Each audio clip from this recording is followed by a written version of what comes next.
In this video lecture आज हम आपको ऑप्टिक्स का फर्स्ट यूनिट में elements of geometrical optics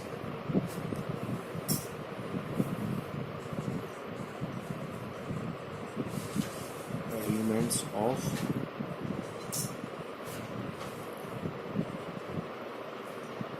geometrical optics इस लेक्चर्स के बारे में बताएंगे।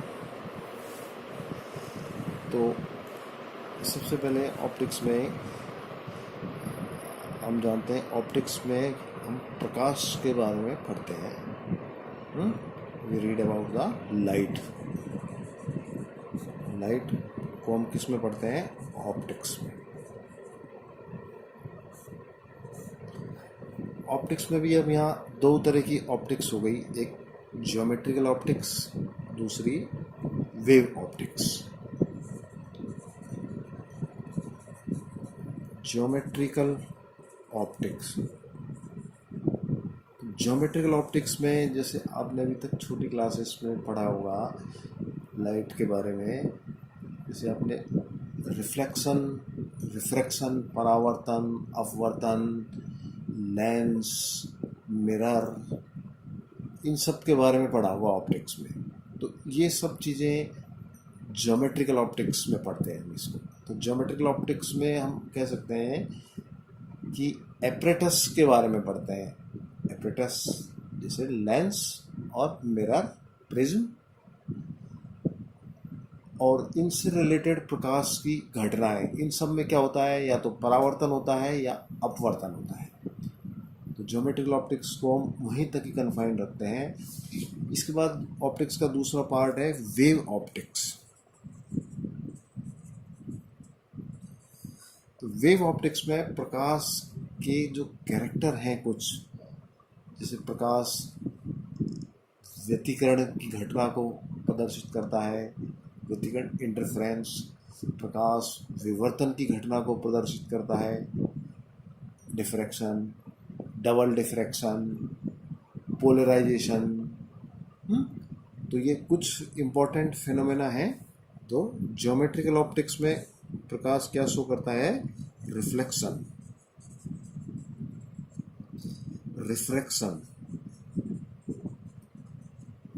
रिफ्लेक्शन मतलब परावर्तन।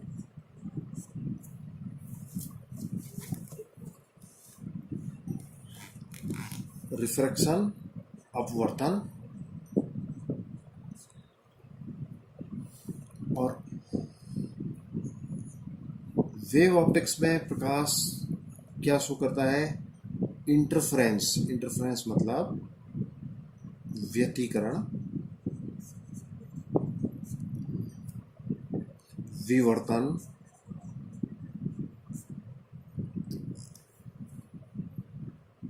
ध्रुवण। तो ये इम्पोर्टेंट फिनोमेना है, घटनाएं हैं जो प्रकाश प्रदर्शित करता है। इन सब के बारे में हम वेव ऑप्टिक्स में पढ़ते हैं।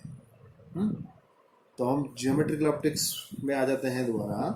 तो अब ज्योमेट्रिक ऑप्टिक्स का, एलिमेंट्स ऑफ ज्योमेट्रिकल ऑप्टिक्स में जो पहला टॉपिक सिलेबस के अकॉर्डिंग है वो है फर्मट प्रिंसिपल। फर्मट का सिद्धांत।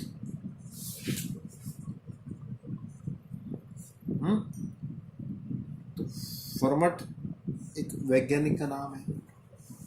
तो फर्मट का सिद्धांत है, Fermat is the name of scientist. Fermat कौन था?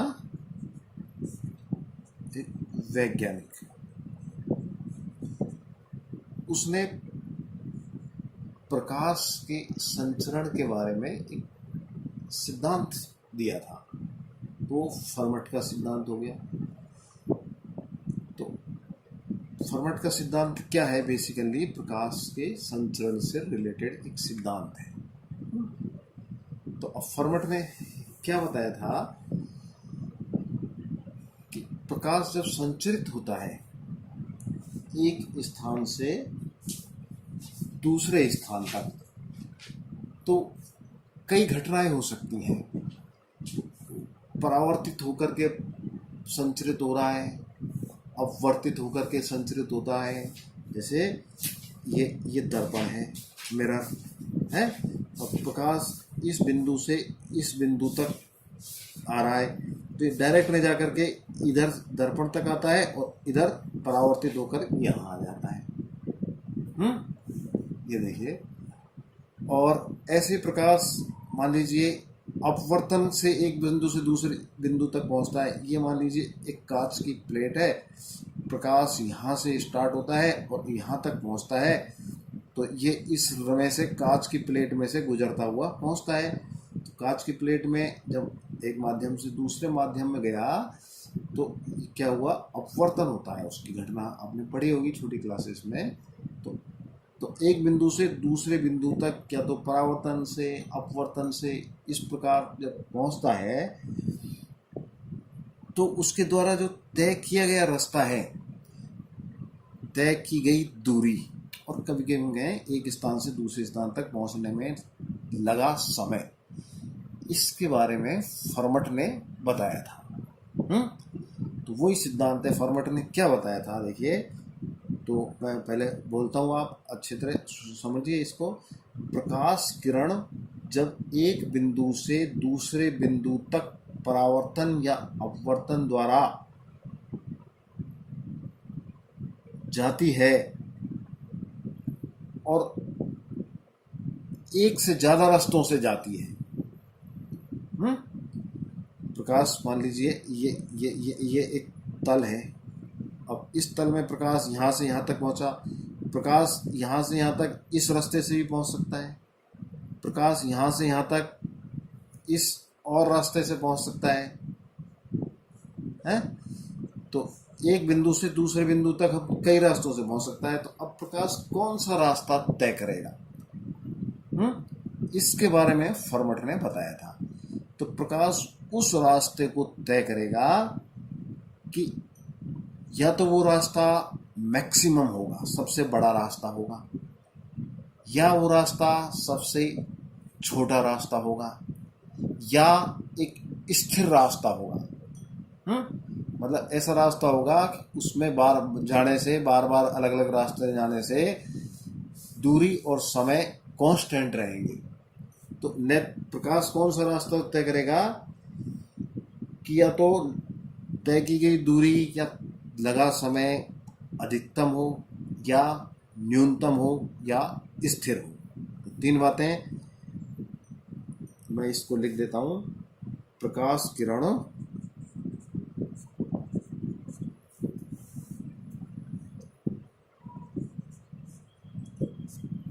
किरण एक बिंदु से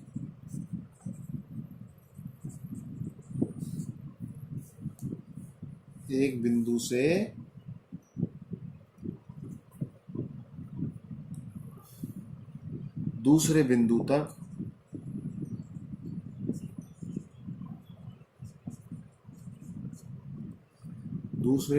तक परावर्तन या अपवर्तन द्वारा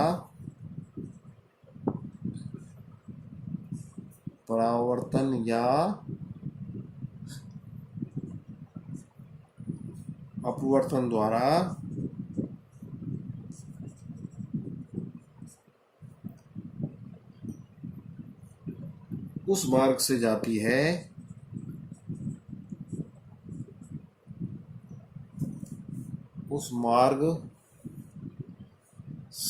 है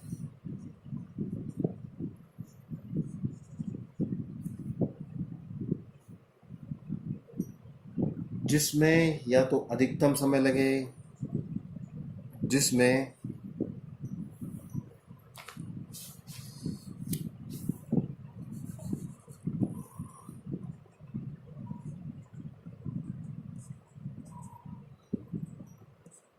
या तो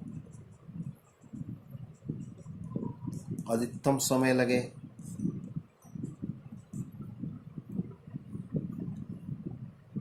या न्यूनतम समय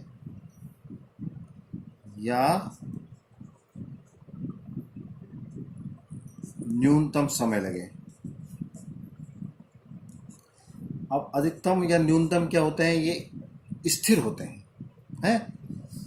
तो प्रकाश की किरण उस रास्ते के द्वारा जाती है जिसमें या तो अधिकतम समय लगे या न्यूनतम समय लगे। तो ये मैंने समय के साथ फर्मट का सिद्धांत बताया है।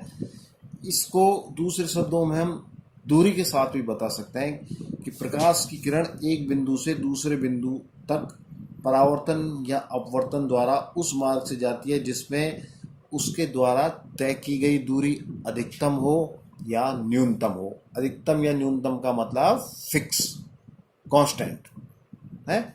मैथमेटिक्स में पढ़ा होगा ना आपने, मैक्सिमा और मिनिमा। तो मैक्सिमा और मिनिमा क्या होता है, एक कांस्टेंट वैल्यू हो जाती है। अब उस कांस्टेंट का आपने अब अवकलन पढ़ा होगा। अवकलन कांस्टेंट का क्या होता है, शून्य होता है। तो मैक्सिमम मिनिमम थ्योरम भी क्या कहती है कि जब मैक्सिमम हो जाती है किसी वेरिएबल का मान तो उसका अवकलन शून्य हो जाता है, क्योंकि वो कांस्टेंट हो जाती है। तो ये फर्मट का प्रिंसिपल है। तो अब हम फर्मट प्रिंसिपल को शब्दों में तो लिख दिया, अब मैं इसको मैथमेटिकली और लिख देता हूँ। तो मैथमेटिकली एक बार फिर इस बोर्ड को साफ करते हैं।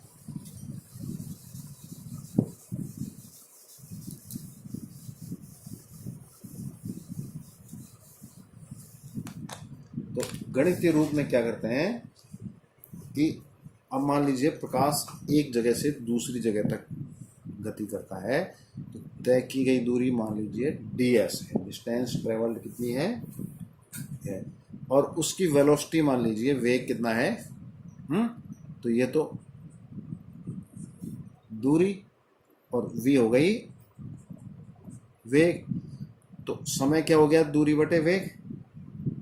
तो समय क्या होता है, अगर हम एक स्मॉल डिस्टेंस ds में v वेग से जाए तो समय लगता है dt बराबर ds अपॉन v, और ए बिंदु से बी बिंदु तक लगा कुल समय t बराबर इंटीग्रल dt बराबर इंटीग्रल ds अपॉन v। तो ये समय हो गया a से b तक, हम लिमिट लिख देते हैं a से b तक। तो ये तो लगा पूरा समय है a से b तक, और dt समय क्या है, एक छोटा डिस्प्लेसमेंट तय करने में लगा समय। डिस्प्लेसमेंट कितना है ds, और ये v है, वेलोसिटी कांस्टेंट है मान लीजिए। तो ये लगा हमारे पास समय ये। तो अब ये समय है क्या है, या तो मैक्सिमम है, ये a से b तक इंटीग्रल ds अपॉन v। तो ये क्या है, या तो मैक्सिमम है या इसका मान मिनिमम है। फर्मट प्रिंसिपल ये कह रहा है, दिस इज आइदर मैक्सिमम और मिनिमम। और ये हमने इसको एयर में चला हुआ मान लेते हैं। अगर मान लीजिए ये सारी चीज़, ये प्रकाश का गमन किसी माध्यम में हो रहा है, एक माध्यम से दूसरे माध्यम में, तो उस स्थिति में माध्यम का अपवर्तनांक म्यू बराबर हम जानते हैं c अपॉन v होता है। तो v बराबर हम लिख सकते हैं c अपॉन म्यू। तो फर्मट प्रिंसिपल a से b तक ds और v की जगह c और यहाँ म्यू, तो ये हो गया। तो ये मैक्सिमम या मिनिमम ये हो सकता है। तो ये फर्मट प्रिंसिपल का एक मैथमेटिकल फॉर्म हम ऐसा कह सकते हैं। तो ये हमने किसके में बारे में बताया, समय के बारे में है। और c तो कांस्टेंट होता है। तो अगर हम इसको कांस्टेंट से हटा दें, मैक्सिमम मिनिमम के इधर ले जाएं, तो हम इसको ऐसा भी लिख सकते हैं म्यू इंटू ds a से b तक। ये क्या हुई, ये तय की गई दूरी हो गई, प्रकाश ये दूरी है, म्यू अपवर्तनांक में हो गई ना, म्यू अपवर्तनांक में प्रकाश ये दूरी, ये भी क्या हो जाएगी, c इधर आ जाएगा। तो ये भी क्या होगा, मैक्सिमम या मिनिमम। तो ये फर्मेट प्रिंसिपल दूरी की फॉर्म में है। तो तय की गई हुई दूरी या तो मैक्सिमा होगी या मिनिमा होगी या हम कहें स्थिर होगी। तो मैक्सिमा या मिनिमा। तो अब हम देखिए, इससे हम एक चीज और बता सकते, एक बात और बता सकते हैं कि अगर हम इसका डिफरेंशियल नहीं करें, मैंने बताया ना कि अगर कोई चीज़ मैक्सिमा मिनिमा है तो उसका डिफरेंशियल शून्य होगा। तो अगर मैं इसका डिफरेंशियल करूं ए से बी तक, तो म्यू इंटू डी एस बराबर शून्य। तो डिफरेंशिएट इसका शून्य होगा। डिफरेंशिएट शून्य होने से एक इम्पॉर्टेंट रिजल्ट निकलता है कि ये डिस्टेंस है, ये मान लीजिए हम मानते हैं मिनिमम है, दो बिंदुओं के बीच की मिनिमम डिस्टेंस क्या होती है, एक सरल रेखा होती है हमेशा, है। तो फर्मेट प्रिंसिपल के हिसाब से mu into D S distance है, ये शून्य है, मिनिमम डिस्टेंस, उसका डिफरेंशिएशन शून्य है। इसका मतलब ये डिस्टेंस कांस्टेंट है और मिनिमम है और एक सरल रेखा है। तो प्रकाश हमेशा एक सरल रेखा में गति करता है। प्रकाश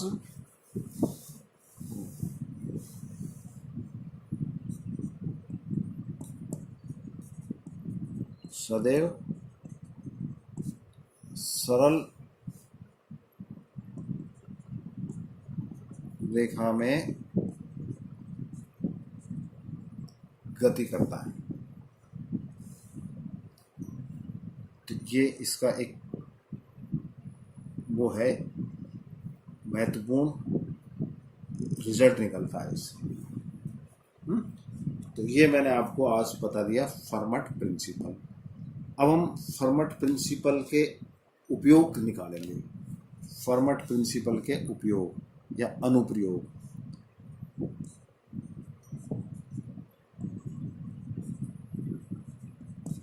फर्मेट सिद्धांत के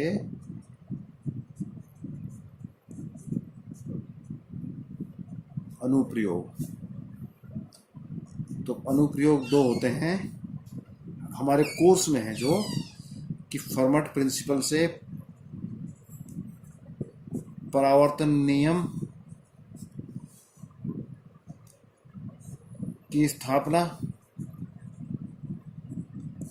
और दूसरा फर्मेट प्रिंसिपल से अपवर्तन नियम की स्थापना।